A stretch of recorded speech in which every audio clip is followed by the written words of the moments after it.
which is also fine. Yeah, there we go. Perfect. Good Oh, job. that's working. Great. Yeah, perfect. All right, I'll Sorry. hand it over to you. All Okay. yours, Kirsty. All right. Thanks, everyone. Welcome today. So I just wanted to take you through how workplace conflict resolution can help psychosocial hazards. Sorry, I'm getting a bit of echo. I don't know what's happening there. You sound fine. Yeah, it's a bit distracting on my end. So sorry. So I'm going to take you through the myths and misconceptions of bullying and investigations, risks of workplace investigations in terms of psychosocial hazards, why the grievance resolution procedure may be escalating risk, and how conflict resolution mitigates that risk. Um, Sorry, I'm just getting a repeat of everything I'm saying. Echoed in the back. So I'm hearing myself twice. Um, Bullying is a new catch-all phrase. Oh, that's a bit better. Thanks. Bullying it seems to be the new catch-all phrase for psychosocial hazards. So we before we had psychosocial hazards introduced into the legislation, bullying was the only sort of thing we knew. So, but whether it's bullying or not, employees will still feel bullied. So when we look at the new psychosocial hazards, when we look at the lack of organisational justice or poor support or workplace conflict, if you're feeling any of those issues, you'll still feel bullied. Um, there's a lack of training and awareness on psychosocial hazards, so many don't understand that difference. And many of us have taken the word bullying from the schoolyard into the workplace. So it's whereas workplace bullying has an appropriate legal definition and quite a high bar to meet in terms of filling that. Employees believe that workplace investigations will resolve the matter, whether substantiated or not. So sometimes that's the only thing they think will fix things. And there's a belief that there is a legal obligation to undertake an investigation, so which is not right. The obligation is to mitigate and eliminate risk.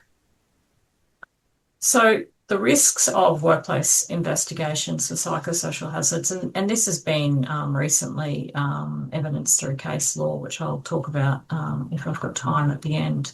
Um, so traditional workplace investigations are, are the right tool and maybe the appropriate tool for fraud or sexual harassment and theft, but not always for psychosocial hazards because they can escalate risks and issues through dividing the parties further, pitting one employee against the other. That legal terminology of complainant, respondent, witnesses instantly escalates a lot of things and tensions and feelings. You're drawing other team members in as witnesses. So they're often colleagues into the problem. Uh, there's increased tension, lower productivity, morale, prolonged sick leave, and more potential prolonged sick leave, workers' compensation claims, staff turnover. There's restricted communication whilst afoot from HR and management towards sometimes the complainant and the respondent. And if the organisation decides at the beginning of the investigation to stand someone down, that creates a perception of wrongdoing on the individual's part and increased risks. Um, I had experience of that where the union got heavily involved in a stand down and it escalated things quite quickly. So while your grievance resolution procedure may be escalating risk, some procedures and policies define bullying and may provide examples, and that may not be the same definition as the legal definition, which could then create further risk and potentially widen the definition of bullying for that employer. Many grievance procedures do include the use of workplace investigations as a primary tool for investigating. So when the psychosocial hazards were introduced in the work health and safety legislation, many organisations didn't really look at, okay, well, look at the grievance procedure and go, well, how are we going to review this in light of these new sort of psychosocial hazards? Employees feel that their only option is to resolve it through that mechanism. You're going to have some employees who simply just want to be right or not take accountability for their own behaviours, and that investigation gives them an out. Resolution options are often limited in those grievance procedures. So they start with a local resolution of talking to the other party, and then escalating to management and lodging formal complaints. And whether investigations substantiate or don't substantiate allegations, they still may not resolve the issue. So, through that one already, sorry. So how conflict resolution can mitigate risk is through workers' comp claims. So when allegations of bullying or any other psychosocial hazards are raised, how it's handled can make or break it as well. So if it's not handled well, they are likely to end up in prolonged sick leave, workers' comp, high staff turnover, damaged culture and reputation. So they're real risks. And if we look at other routes, these risks can be mitigated.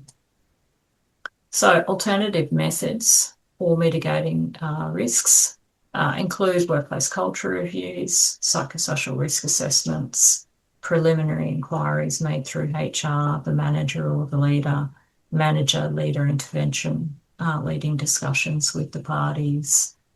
And then when you look at the resolution options, they're mediation, facilitated discussion, conflict coaching. It could also be restructure. There could be job demands that are escalating risk, and so they actually need more resources, more people, better equipment and machinery, lots of things like that. The leader may need leadership coaching. So there are lots of other resolution options available as well.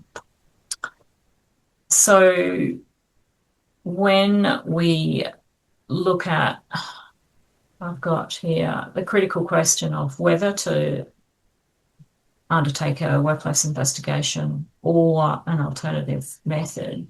It's really, what are we looking to pursue out of the workplace investigation? If we're looking to do something significant, if the conduct is proven, so taking a restructure, disciplinary action, including termination, and workplace investigation may be the appropriate action, because they provide evidence to substantiate the employer's processes and decision-making when taking significant action. Where you don't think that significant action is going to be taken, then it's prudent to look at alternative methods such as a workplace culture review, psychosocial risk assessment, or sometimes you could go straight into mediation or facilitated discussion where you recognise that these two parties or multiple parties are not getting along, and we need an impartial third party to help them, guide them through a discussion. So recently, the New South Wales Department of Education investigation was reviewed by the regulator, and they found the employee was stood aside without clear allegations. The investigation lasted approximately 10 months, which is a long time for an employee to be stood aside waiting for an investigation to conclude with without the clear allegations as well. Limited communication, and they were transferred to lower level duties. And there was significant psychosocial harm, psychological harm reported. The key finding was the workplace investigations are a system of work under the law, and they do inherently create psychosocial risks. So employers must identify, assess, and control these risks. So the risk factors identified in this particular case were long, uncontrolled timeframes, the lack of detail about the allegations, poor and inconsistent communication, which often happens in these investigations because managers and HR are reluctant to talk to either the respondent or the complainant because they can't give too much information. However, we do need to communicate with the parties about the progress of the investigation, why it may be stalling, where it's at, and that sort of thing. Inappropriate alternative duties were provided to the employee, and there was a gap between the policy and practice. So the question really is no longer, is there risk? Because that was a question before when we had bullying complaints, was like, okay, well, we need to mitigate this risk. The question now is whether your internal processes, including investigations, adequately control these risks. And, potentially are they going to escalate those risks, as happens in lots of workplace investigations?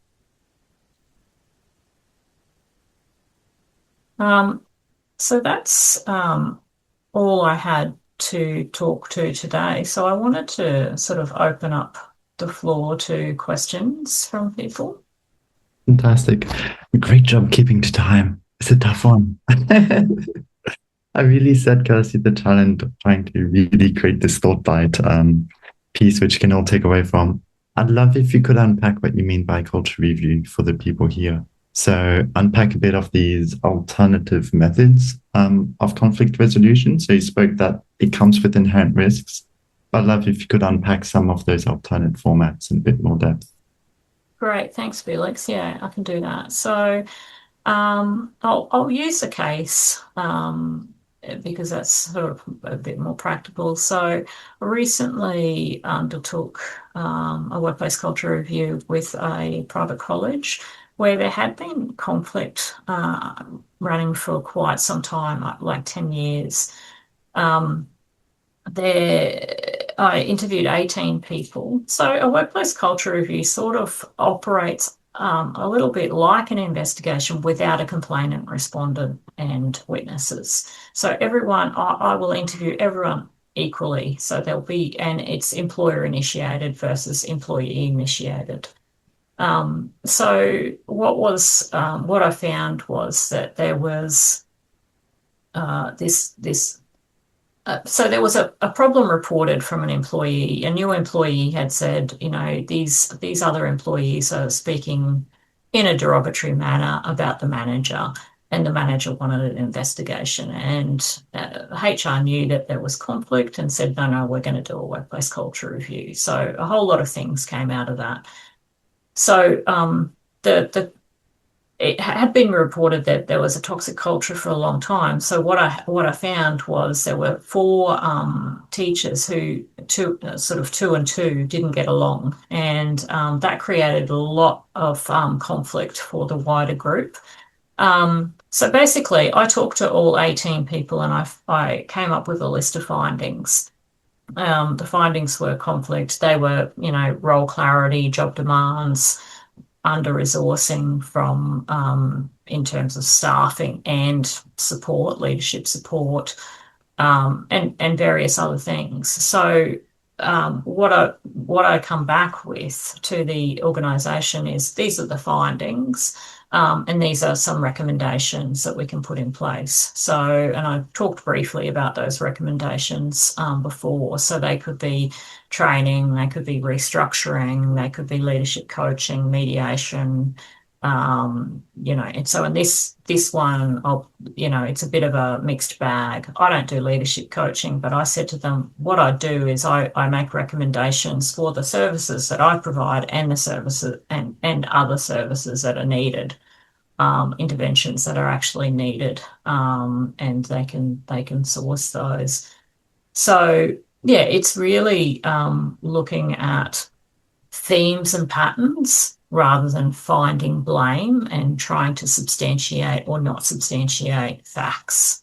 And that's where you would use those where you think that you obviously couldn't use them to discipline or terminate someone because they're not a fact-finding mission. They're really investigating themes and patterns. Is this something you would recommend they get an external body company for, or is this something you think some organizations can do internally? Look, I think that workplace investigations and workplace culture reviews and mediation should always be done by an external party because when you're in the organisation, you'll have biases because you know those people, and there'll be a perception of bias from those people as well, even if you know you're able to obviously be professional in your jobs and take those biases into account and look at the facts. There'll still be a perception of bias from the participants, and so that can impact on the credibility of the results and the outcomes and things like that, and they can be challenged. Whereas if an external neutral third party undertakes those, it's less likely to be criticised by the participants.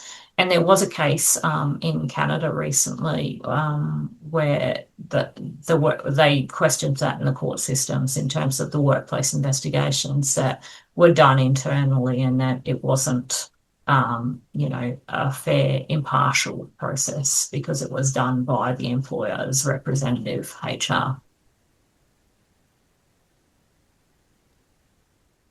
Thank you. I think it's really interesting to unpack that because I think it's interesting, particularly for some organizations who may not have the resources to want to try to justify Absolutely. how It's try not to expensive. justify. Yeah. Exactly the same thing I was going to ask. I'm like, what do you do if you're like 100 or 200 people Exactly. organization? How do you manage that? Exactly. It's expensive to get consultants in. There are for a 100 or 200 person organization, normally they won't have HR, they'll have that outsourced. So those organizations do that a lot cheaper than, your sort of bigger law firms and bigger consulting firms. So, but hopefully it's not required too often. Yeah, well, I was just wondering if there are any resources that the government offers which can prep these organizations and moms and dads who run these small companies to understand, if something like this happens, how to best do this. Well, I think employer associations play a really important role in that space because they are, the fees are a lot lower because they're based on the organisation's turnover, and they can certainly assist in any of these areas. So your, Australian Industry Group, Master Builders, Electrical, depending on what, industry you're in, those employer associations, I think are wonderful because as a business owner, you can't be a subject matter expert in everything. And workplace law and work health and safety law are very complex, so they're ideal. How would you respond to someone who's more on the case management side, almost on that point of the conflict and the cases are going through a slightly later stage? Because obviously they can't take this preventative approach, which you're suggesting, and yet they, as you've mentioned, they're realizing, look, if we do this poorly, there's all these other potential risks which come through it. So from that perspective, how would you unpack this? If they're partway through, so from a case manager side, so they're seeing these cases come through. Yeah. They realize that if there are these alternate methods of resolving these conflicts, but they realize they haven't had the opportunity to be proactive and hence really do this culture review to unpack things before it escalates to a case. So now cases are coming through. At that point, what would you say, what would you think would be most helpful for those situations? I think that you can always, workplace culture reviews and psychosocial risk assessments can be done reactively or proactively. So I don't think it's ever too late to instigate one of those methods. So it's really a case-by-case scenario of, okay, weighing up the risks and where you're at that process and going, okay, well, maybe we could do one of those methods now and circumvent this. Yeah. I just had an idea, Felix. Yeah. Do we want to explore this as part of the workshop that we're going to be doing in September? Yeah. It would be really good to explore, and maybe Kirsty, we can develop this more because this is obviously a space where people are very involved and concerned. There's lots of gray areas. I don't know if did we share with Kirsty that we're planning to do like a full day of workshops and co-creation, knowledge building. It'd be wonderful if you could join us then, and we could explore these topics a little bit more. I'm sorry, I should have talked to you before, so I'm just kind of putting it out. Wonderful. Yeah. No, that sounds wonderful. Public. Yeah. Yeah, I can send that to you, Kirsty, later. But for everyone else listening here, what news referring to is in September, we're running in-person event, bringing together people from different perspectives and industries to really help unpack the psychosocial space. I do have one last question, just from the list of questions which people sent through beforehand, and that's around, you mentioned, and kind of related to this internal versus external question which I had before, but because you pushed for really this importance of getting a non-biased view and hence the external perspective, how can someone almost build a business case to do that? So we always get this return on investment business case question come through. So what would be your response, your perspective around this? Yeah, look, I guess it's a cost risk scenario and analysis. It is that these things need to be done right and not and if they are done poorly, the risks and the costs just escalate. So I would be saying on that basis that it would be, although it might seem expensive, it's going to be a lot more expensive if you're faced with prolonged sick leave, workers' comp claims, those sorts of things. So they're the sorts of things that you really want to absolutely avoid. So yeah, I would be, and if you're able to, or if you have an external consultant that you're using or an employer association that you're tied to, they may be able to help advise on that as well in terms of influencing management to make that decision. Yeah, a tricky one. Neri, do you have anything else to say? Otherwise, I'll ask feedback from everyone now. We'd love to collect a bit of feedback and learn the insights which we can send back to Kirsty, really just to say thanks for her time. But thank you all for joining us. Obviously, this is part of a series, and we've got the next one in 2 weeks from now. And in September, as you mentioned, we're trying to get something more in person together to bring the community together and so we can all learn from each other. But thank you for joining us. I know it's a Thursday instead of a Friday, and we really appreciate you, Kirsty, joining us today because this conflict management piece comes up a lot, particularly from a HR and people culture perspective, where they, as you mentioned, they jump to bullying as the first. I'm used to this, I've dealt with bullying for years, and you really helped unpack how this all links to the psychosocial space, and you also helped unpack how people can approach it. So we appreciate your insights in that. And I'd love to give you the floor if you wanted to say anything to everyone here while they're still here. This is the best chance for you to do so. Okay, I'll let Nuru go first. Did you want to say I something? was going to ask a completely different question, not related to today's webinar. I'm just wondering if we sent a survey to our current subscribers to ask them if Friday 12 o'clock is still a good time, or just to get some opinions in. We just assumed that Friday was a good time because it was a Friday. But if there's other preferences, I'd like to know. Yeah, that's a great idea. Excellent. Yeah. Well, thank you very much, Felix and Nuru, for having me, and thank you for everyone for attending. And I hope you got something out of today. All right. Thank you so much. I'll hang around.